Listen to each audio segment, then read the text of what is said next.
Chào các bạn, chào mừng các bạn quay trở lại với kênh YouTube của My. Và có một sự thật mà mình muốn chia sẻ cho các bạn là tiền bạc rất quan trọng trong cuộc sống của chúng ta.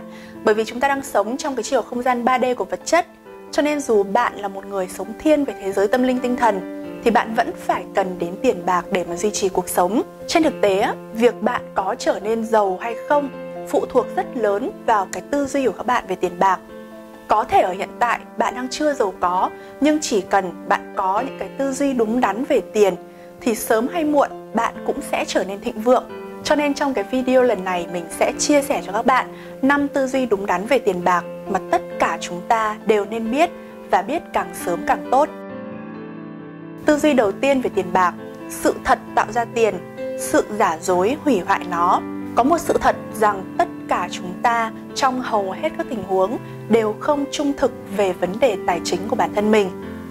Các bạn hãy cứ thử nhớ lại xem cái lần gần đây nhất mà chính các bạn vì ngại từ chối một lời mời đi ăn, đi chơi, đi du lịch, mà mặc dù bản thân vẫn còn đang có khó khăn về tài chính, vẫn còn phải đang lo lắng về tiền nhà, tiền điện nước, tiền học phí, tiền sinh hoạt vân vân, nhưng vẫn chấp nhận bỏ ra một khoản tiền không nhỏ cho một bữa ăn hay một chuyến du lịch không cần thiết.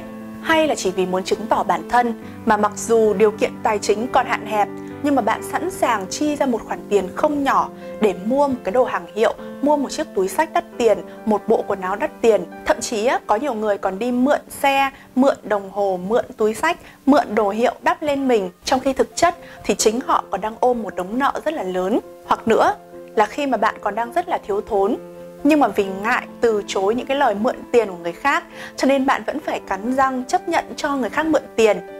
Và khi mà họ đã mượn quá thời hạn nhưng vẫn không trả, thì bạn vẫn ngần ngại, không dám mạnh dạn lên tiếng để yêu cầu họ trả lại tiền cho bạn.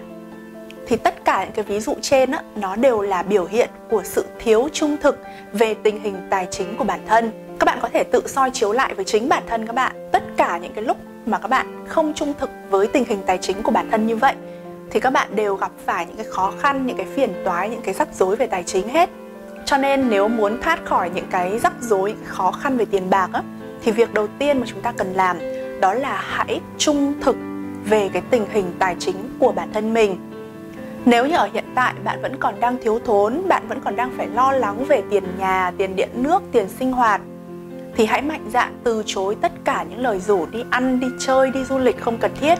Thứ hai là nếu mà bạn chưa có tiền, chưa có đủ điều kiện thì hãy chi tiêu một cách hợp lý. Đừng tiêu xài phung phí tiền bạc cho những cái món đồ xa xỉ đắt tiền chỉ để chứng tỏ cái vẻ ngoài của bản thân mình. Cái việc trung thực về tình hình tài chính của bản thân ban đầu nó sẽ rất là khó khăn, và có thể là bạn sẽ cảm thấy bị mất mặt, bị mất thể diện, và các bạn sẽ sợ bị người khác giận dỗi, bị người khác quay lưng. Nhưng mà hãy cứ trung thực với chính bản thân mình về cái tình hình tài chính. Bởi vì thứ nhất là những người mà họ thực sự yêu thương, thực sự quan tâm, thực sự chân thành với các bạn thì họ sẽ thấu hiểu, và thậm chí là họ sẽ tìm cách để giúp đỡ các bạn. Còn những người mà họ chỉ đến với bạn vì tiền, vì vẻ ngoài, vì việc đi ăn, đi chơi, thì tốt nhất là bạn có thể thanh lọc họ ra khỏi cuộc sống của các bạn càng sớm càng tốt. Khi mà các bạn sống thật với chính bản thân mình thì thứ nhất là các bạn sẽ có cái giấc ngủ ngon mỗi tối, không còn phải lo lắng về những cái khoản chi tiêu không cần thiết. Thứ hai là các bạn sẽ tránh được những cái tình trạng nợ nần. Và thứ ba, đặc biệt khi mà tâm trạng các bạn cảm thấy thoải mái, cảm thấy bình an thì đó là lúc mà những cái cơ hội về tiền bạc sẽ tìm đến với các bạn. Cho nên cái tư duy đầu tiên cần phải có về tiền đó chính là hãy trung thực về tình hình tài chính của bản thân mình. Sự thật tạo ra tiền, sự giả dối hủy hoại nó. Tư duy thứ hai đó chính là giá trị tỷ lệ thuận với tiền bạc. Tiền là thước đo của giá trị, và giá trị tỷ lệ thuận với tiền bạc. Những sản phẩm mà nó có chất lượng cao, nó có giá trị tốt thì chắc chắn là nó sẽ đắt tiền hơn những cái sản phẩm chất lượng kém. Và cái thu nhập của các bạn cũng vậy. Bạn càng tạo ra nhiều giá trị cho nhiều người, và càng ít người có thể thay thế được bạn trong cái việc tạo ra những cái giá trị đó, thì thu nhập của các bạn sẽ càng cao. Cho nên nếu muốn tăng thêm thu nhập thì có 3 yếu tố cốt lõi mà chúng ta cần phải hiểu. Thứ nhất, hãy tạo ra nhiều giá trị. Thứ hai, hãy mang những giá trị đó đến cho thật nhiều người. Và thứ ba là càng ít người thay thế được các bạn trong việc tạo ra những cái giá trị đó thì thu nhập của các bạn sẽ càng cao. Trường học luôn dạy cho chúng ta rằng là Nếu muốn giàu có thì chúng ta cần phải kiếm một công việc ổn định, đàng hoàng và làm việc thật chăm chỉ, thật cố gắng và tích lũy dần dần, thì khi đó chúng ta sẽ trở nên giàu có. Tuy nhiên trên thực tế thì đây là một cái tư duy vô cùng sai lầm về tiền bạc.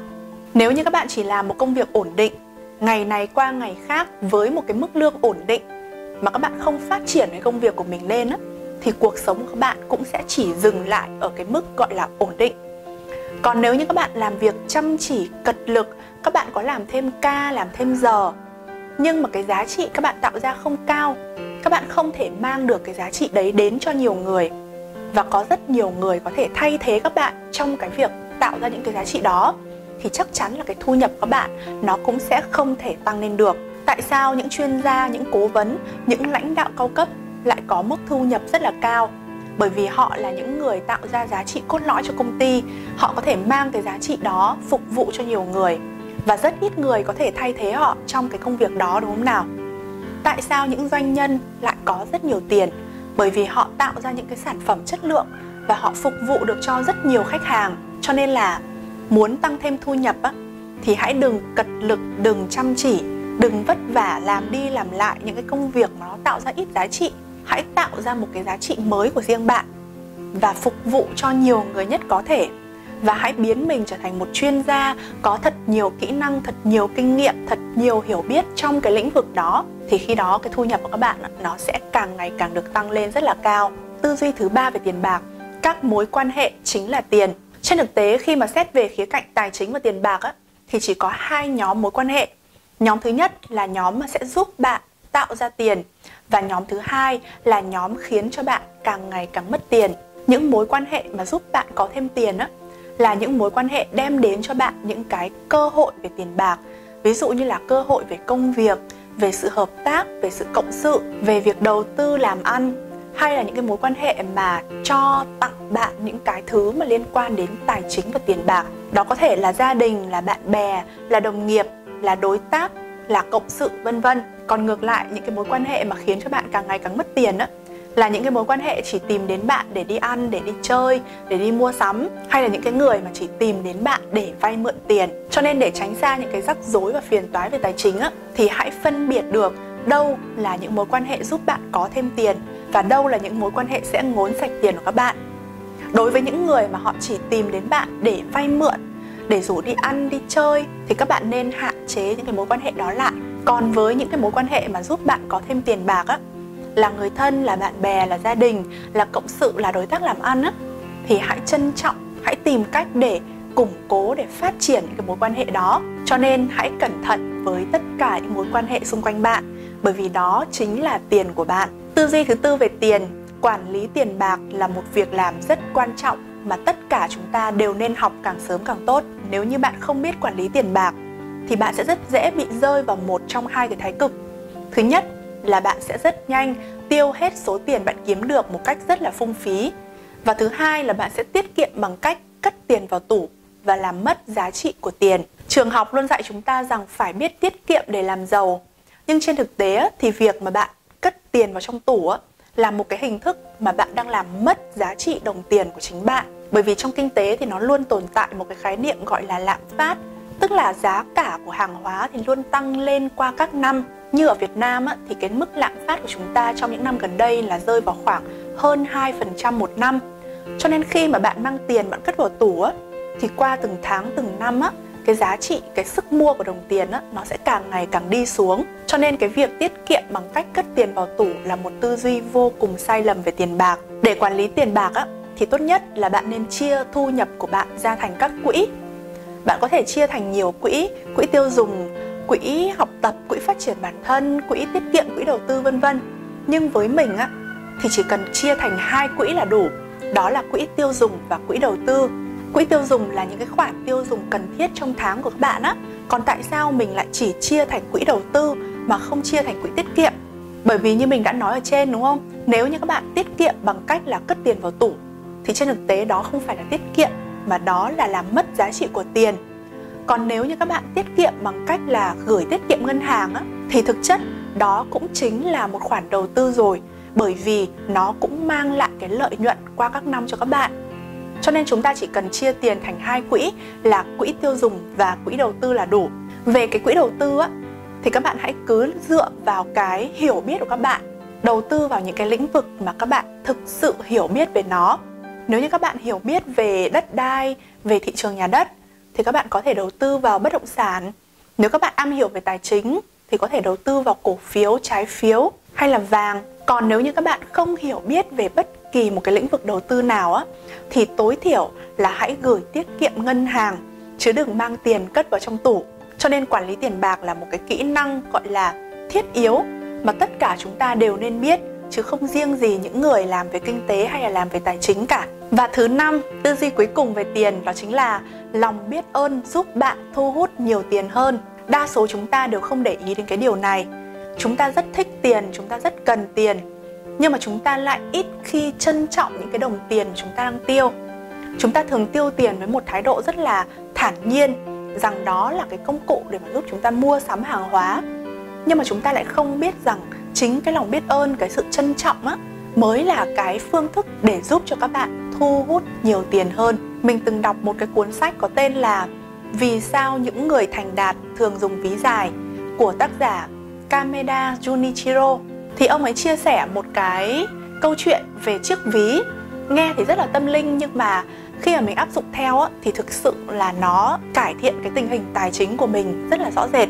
Cái ví của chúng ta á, nó cũng như là một cái ngôi nhà, và những đồng tiền thì như là những vị khách. Bởi vì những đồng tiền thì sẽ đến và đi, thì nó cũng giống như là những vị khách sẽ đến và đi trong cái ngôi nhà đó.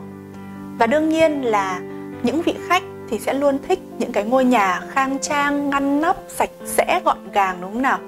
Chứ không ai trong chúng ta là thích những cái ngôi nhà nó bừa bộn, nó rách nát, nó bẩn thỉu cả. Nhiều người trong chúng ta không thực sự quan tâm lắm đến cái ví tiền của mình.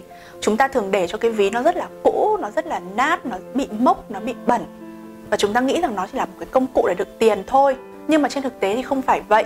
Nếu như mà cái ví của bạn nó đã quá là cũ, đã quá là rách, đã quá là nát rồi á, thì mình khuyên thực sự là các bạn nên mua một chiếc ví mới. Đương nhiên nó không phải là mê tín, nó không phải là tâm linh, hay nó không phải là chúng ta thích thể hiện bản thân. Bởi vì á, trên thực tế thì bạn không cần phải mua một chiếc ví quá là đắt tiền, hay là quá là xịn, hay quá cầu kỳ. Trên thị trường có những cái ví rất là rẻ, chỉ 100-200 nghìn.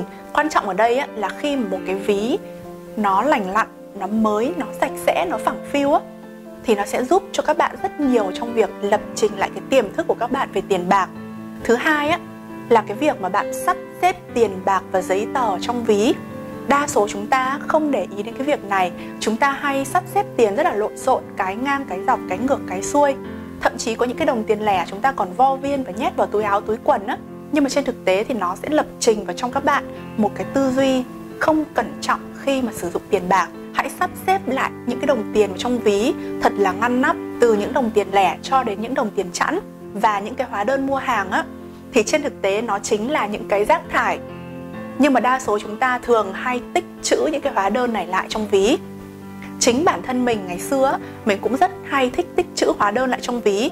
Cho đến khi mà mình đọc cái quyển sách đó và mình vỡ lẽ ra rằng là hóa ra đó chính là những cái rác thải và chúng ta không nên tích trữ lại.